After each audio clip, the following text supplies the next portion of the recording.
있을 때에도 주님은 함께 계시고 나 소망 잃을 때에도 주님은 내게 오시네. 나 시험 당할 때에도 주님이 지켜주시고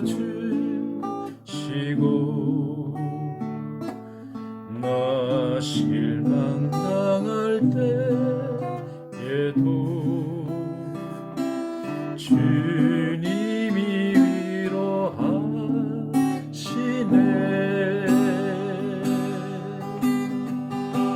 주님만이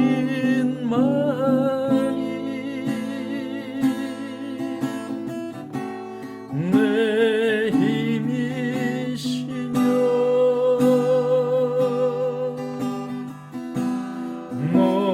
주님만이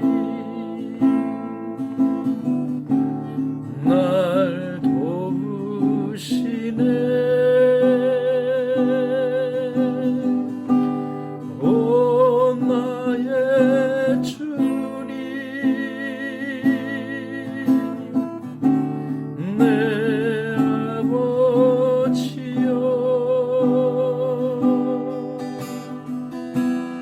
오 나의 주님 내 사랑이여. 안녕하세요. 네, 오늘은 시편 9편 4절 한 절 말씀 주제 9절만 읽겠습니다. 주께서 나의 의와 송사를 변호하셨으며 보좌에 앉으사 의롭게 심판하셨나이다. 아멘.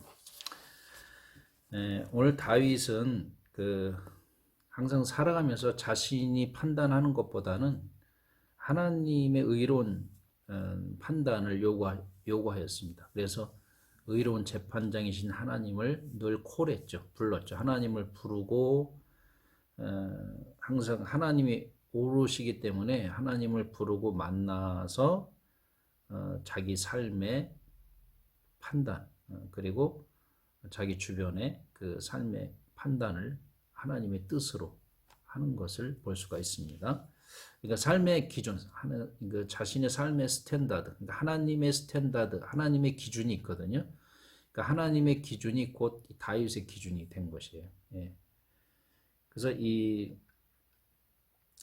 행위 자체가 무신론과 반대되는 거죠. 그러니까 다윗은 하나님을 부르고 하나님의 뜻으로 자신의 삶의 기준을 삼고, 다시 말해서 하나님의 기준을 자신의 기준으로 삼는 그 자체가 바로 하나님의 부재를 반박하는 그런 행위 자체입니다. 그래서 여러분들이 하나님께 기도하고 하나님의 의를 구하고 또 하나님의 뜻을 구하면서 여러분의 삶의 기준으로 삼으려고 하는 그 행위는 무신론이 많은 이 세상에 여러분들은 하나님의 증거자로 서고 있는 것입니다. 기도하는 자체, 쉽게 말하면 찬송을 듣는 그 행위 자체도 여러분은 하나님이 존재하고 계시다라고 하는 증인자로 서고 있는 것입니다.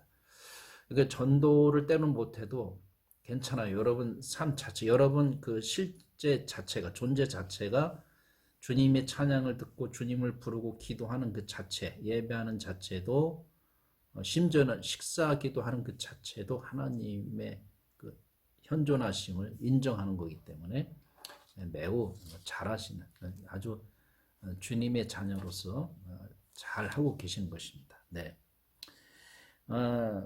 그래서 다윗은 늘 악인과 구별된 삶을 살면서 하나님의 율법을 늘 묵상했습니다. 여기에 기준을 두었기 때문에 그런 것이죠. 네. 순수하게, 머리 쓰고 그런 건 없습니다. 순수하게. 그래서 만약 우리가 하나님의 도움을 목말라 하는 것이 있다면 다른 것이 아니죠. 하나님, 주님의 기준이 뭐예요? 주님의 뜻이 뭡니까?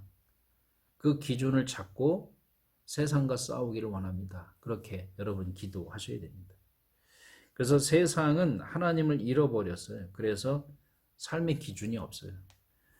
인간은 스스로 설 수 없다는 말을 무슨 의미냐면 그 스스로 설 수 없다는 말은 인간은 스스로 자신을 모른다는 뜻과 같습니다.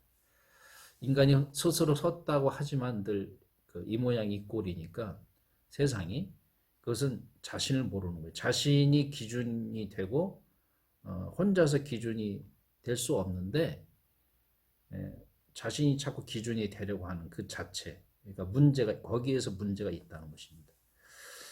왜냐하면 자신 스스로 자신의 부족함을 모르기에 우리는 혼자서 설 수 없죠. 누군가가 나에 대해서 알려주고 그 다음에 내가 어떤 일을 해야 될지를 알려줄 때에 우리는 그 실수하지 않고 그나마 삶의 기준을 잘 찾고 갈 수 있다라고 하는 것입니다. 어제 잠깐 말씀드린 대로 이 참이라고 하는 거 하나님도 참이시죠. 하나님도 분명히 참이세요.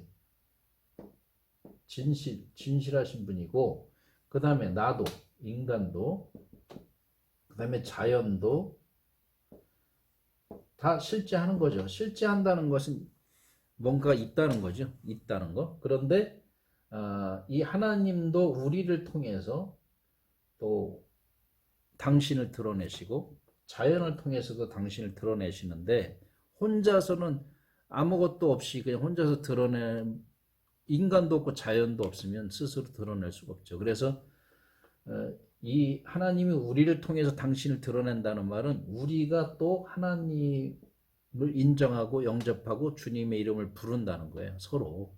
그래서 우리는 예배하는 행위 자체가 믿음 생활하는 행위 자체가 하나님을 증거하는 자체가 되는 것이죠. 그래서 이게 이 다 참인데 이 참이라고 하는 것이 증명하는 건 서로 이제 삼각관계로서 일어나고 있는 것입니다. 물론 하나님은 우리와 상관없이 존재하시죠. 근데 당신을 드러내고 표현하는 데 있어서 인간과 자연이 필요하고 그걸 사용하셨다라고 하는 것입니다. 그러면 여기는 모두가 하나님의 기준으로 우리 스탠다드가 삶의 스탠다드가 다 하나님의 스탠다드여야 된다라고 하는 것입니다. 네. 그런데 이제 여기 10절에 보니까 오늘 안 읽었지만 여호와여 주의 이름을 아는 자는 주를 의지하오리니 여기 있죠. 주의 이름을 아는 자. 이름이라고 하는 건 죽은 사람 이름은 안 부르죠. 산 사람 이름, 생명, 살아계신 하나님을 얘기하는 거예요. 참이신 분을 주의 이름을 아는 자다. 그러니까 하나님을 아는 자들은 주를 의지한다. 의지하면서 내가 서는 거죠. 내가 서는 거예요. 그래서 주를 찾는 자들을 버리지 아니하십니다. 라고 하는 것입니다. 이것이 되게 중요합니다. 9편 10절 이게 되게 중요하고요.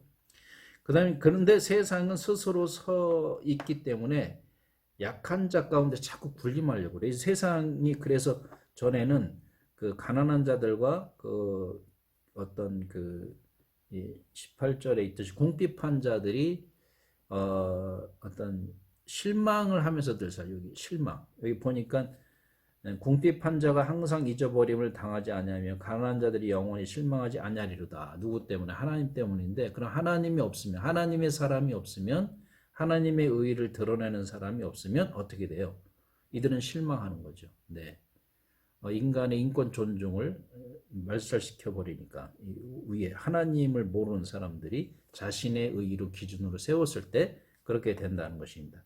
17절에 보면 악인들이 스올로 돌아가며 하나님을 잊어버린 모든 이방 나라들이 그리하리로다. 우리는 하나님을 아는데 이방인들은 이 세상 사람들은 하나님을 모르기 때문에 그런 스올로 돌아가는 그런 삶을 사는 거예요. 그래서 자기가 기준이 돼서 항상 누구 위에 군림하려고 하는 본능적으로 그런 게 있습니다. 자기도 모르게 자기 의의를 항상 세우거든요. 근데 다윗은 그렇게 하지 않고 항상 19절에 여호와여 일어나사 인생으로 승리를 얻지 못하게 하시며 이방 나라들이 주 앞에서 심판을 받게 하소서 이렇게 되는 거죠. 그러니까 계속 이어지는 말씀인데 불의를 항상 없애시고 의의를 세우시는 그 하나님, 당신의 뜻을 세우시는 하나님 앞에 우리는 기준으로 삼고 그 주님을 우리의 주로 삼는 것이죠. 그래서 여러분 오늘도 여러분 그 가정도 그렇고요. 여러분의 삶 모든 전반적으로 하나님의 뜻을 가지고 사셔야 됩니다. 하나님의 뜻. 하나님의 뜻이 나의 삶의 기준, 스탠다드가 되어야 된다라는 것을 잊지 마시기 바랍니다. 그렇게 하나님의 뜻으로 기준을 삼지 않으면 교만해지고 경고망동하고 늘 실수뿐인 것입니다. 그러니까 넘어질까 조심하라 그랬잖아요. 우리 하나님께서. 그러니까 우리는 스스로 섰다는 자여 넘어질까 조심하라. 그러니까 스스로 섰다 하면 그건 망하는 거예요. 여러분은 스스로 설 수 없다는 그 자체를 인정하시고 하나님의 말씀을 깊이 묵상해요. 그래서 우리는 하나님을 불러야 되고 하나님을 만나야 하고 그 다음에 세 번째로 그분을 깊이 생각해야 됩니다. 다시요. 하나님을 불러야 되고 만나서 그분의 말뜻을 깊이 묵상해야 됩니다. 그래서 그 뜻이 나의 삶의 기준이 되도록 그건 말씀이죠. 말씀을 그때 항상 기도. 그러니까 말씀을 따라서 기도하고 말씀을 따라서 기도한 후에 삶으로 이어지는 삶의 기준으로 삼는 그런 삶이 될 수 있기를 바랍니다. 오늘도 여러분 약한 자 편에 서시고 또 억울한 자 편에 서주세요. 하나님의 말씀으로 무력으로 대적하지 않고 주님의 뜻을 세상에 항상 세우는 그런 삶을 살면 이 세상은 더 행복해질 수 있고 밝아질 수 있다라는 것을 말씀을 드리면서 오늘 마치겠습니다. 기도하겠습니다. 하나님 아버지, 오늘도 주님께서 우리와 함께해 주시고 주님의 뜻을 우리의 삶의 기준으로 삼고 살아가는 하루가 되어서 항상 악과 불의와 싸워서 주님의 뜻을 세우는 이 세상이 될 수 있도록 함께하여 주옵소서. 예수 그리스도의 이름으로 기도합니다. 아멘. 샬롬.